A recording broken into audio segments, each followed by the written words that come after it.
तो उसमें यहाँ पे हैप्पीएस्ट माइंड के Q4 के रिजल्ट आ गए हैं, तो उसी के बारे में हम इस वीडियो में बात करेंगे और जानेंगे कि अब इसके अंदर आपको इन्वेस्ट करना चाहिए या नहीं। तो चलिए शुरू करते हैं। तो देखिए, सबसे पहले अगर हम यहाँ पे टोटल रेवेन्यू की पिछले क्वार्टर के कंपैरिजन में बात करें तो 14.5% का ग्रोथ हमको यहाँ पे टोटल रेवेन्यू में देखने को मिला है, और जो टोटल रेवेन्यू यहाँ पे निकल कर आया है वो है 220 करोड़ का। तो अराउंड 15% का ग्रोथ हमको रेवेन्यू में देखने को मिला है।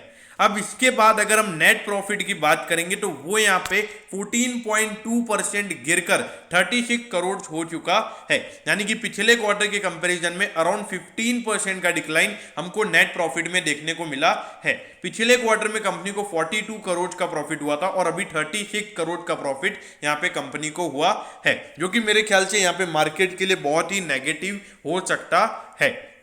अब इसके बाद अगर हम ईयर ऑन ईयर बेसिस यानी कि पिछले साल के जनवरी से मार्च वाले क्वार्टर से भी अगर हम कंपेयर करें तो वहां पे भी 18% का ग्रोथ ही हमको रेवेन्यू में देखने को मिला है, और जो टोटल रेवेन्यू यहाँ पे है वो है 220 करोड़ का। तो देखिए 20% से भी ज्यादा का ग्रोथ हमको यहाँ पे रेवेन्यू में देखने को नहीं मिला है। अब उसके बाद लेकिन यहाँ पे अगर हम नेट प्रॉफिट की बात करें तो वो यहाँ पे 36 करोड़ का यहाँ पे कंपनी का टोटल नेट प्रॉफिट निकल कर आया है, जबकि पिछले साल इसी सेम क्वार्टर के अंदर कंपनी का नेट प्रॉफिट 5 करोड़ का था। तो यहाँ पे पिछले साल के मुकाबले तो 7 टाइम कंपनी का प्रॉफिट बढ़ा है। लेकिन देखिए, पिछले साल कंपनी का आईपीओ लिस्ट नहीं हुआ था, फंडिंग के इश्यूज नहीं थे, लेकिन हाँ यहाँ पे अगर आप देखोगे क्यूओक्यू बेसिस पर यहाँ पे रिजल्ट डिसअपॉइंटिंग है। लेकिन आपको लग रहा होगा रेवेन्यू बढ़ा है तो नेट प्रॉफिट क्यों गिरा है। देखिए, जो कंपनी का ऑपरेशनल कॉस्ट है वो बढ़ता हुआ नजर आया है, इसकी वजह से यहाँ पे हमको कंपनी का नेट प्रॉफिट गिरता हुआ नजर आ रहा है। अगर डिविडेंड की बात करें तो कंपनी ने 3 रुपीज का डिविडेंड डिक्लेयर किया है, यानी अगर आपके पास 100 शेयर्स हैं तो आपको 300 रुपीज का डिविडेंड मिलेगा। अब ये देखिए 12,365 का यहाँ पे इसका मार्केट कैपिटलाइजेशन है, 8.97 का इसका अर्निंग पर शेयर है।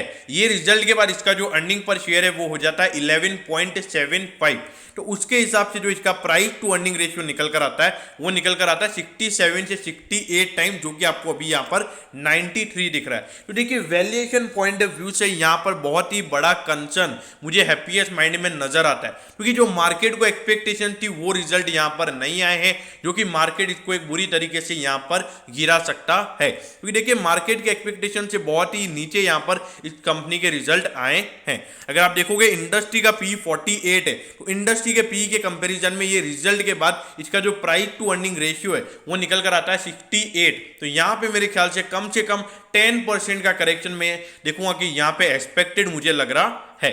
अब इसके बाद अगर आप देखोगे पिछले 4 साल से तो लगातार रेवेन्यू हमको बढ़ता हुआ नजर आ रहा है, लेकिन अगर हम बात करेंगे जो ग्रोथ यहाँ पर हमको दिखनी चाहिए थी वो ग्रोथ यहाँ पर हमको देखने को नहीं मिली है। देखिए, जो मेन कंपनी की प्रॉफिटेबिलिटी की अगर हम बात करेंगे तो वो थोड़ी अच्छे से बढ़ रही है, उसमें कोई इश्यूज नहीं है अगर हम ईयर ऑन ईयर बेसिस पर देखेंगे तो। लेकिन जो मेन इश्यू जो मुझे यहाँ पे नजर आता है कि ज्यादा रेवेन्यू ग्रोथ नहीं है, क्योंकि जिस तरीके से कंपनी का रिजल्ट बढ़ रहा था मैं कम से कम 30 to 40% का रेवेन्यू ग्रोथ यहाँ पे एक्सपेक्ट कर रहा था, लेकिन 20% से कम का रेवेन्यू ग्रोथ हमको यहाँ पे देखने को मिला है, जो कि मेरे ख्याल से मार्केट के लिए एक डिसअपॉइंटिंग बन सकता है।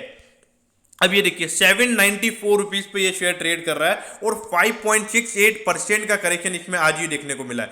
देखिए, कोई छोटी सी कोई बड़ी बात नहीं है इतना करेक्शन होना, क्योंकि जिस तरीके से स्टॉक लगातार बढ़ा है 10%, 20% के अपर सर्किट इसने दिन में लगाए हैं, तो उसकी वजह से यहाँ पर अगर 5% का डिक्लाइन अगर हमको देखने को मिल रहा है तो इसमें कोई भी इश्यूज नहीं है। लेकिन इसके चार्ट पे नजर डालिए, जिस तरीके से इसका चार्ट आप देखिए लगातार ये स्टॉक बढ़ता ही गया है, लेकिन मुझे यहाँ पे लगता है कि एक बियरिश कैंडल यहाँ पर अब आपको बनती हुई नजर आएगी, क्योंकि जिस तरीके से स्टॉक ने यहाँ पे मूवमेंट दिया था लेकिन वो एक्सपेक्टेशन मेरे ख्याल से यहाँ पे पूरी नहीं हुई है। मुझे ऐसा लगता है पर्सनली, देखिए मैं गलत भी हो सकता हूँ, देखिए मेरी जो एक्सपेक्टेशन है वो हो सकता है मार्केट को अच्छी नहीं लगे, तो मेरी एक्सपेक्टेशन ये कि यहाँ पे कम से कम यहाँ पे आपको आने वाले हफ्ते के अंदर 700 के लेवल्स आराम से हैप्पीएस्ट माइंड में देखने को मिलने चाहिए। अब देखिए बाकी जो ऑपरेटर्स है वो कैसे स्पेकुलेशन करते हैं, क्योंकि अभी मैं यहाँ पे नेगेटिव बोल रहा हूँ, रिटेल इन्वेस्टर्स को भी ये चीज नेगेटिव लगेगी, लेकिन हो सकता है वहां पर जो ऑपरेटर है उसको इस चीज का फायदा उठा के अपने रिटेल इन्वेस्टर्स को फंसा सकता है। ये स्टॉक को पहले भगा देगा,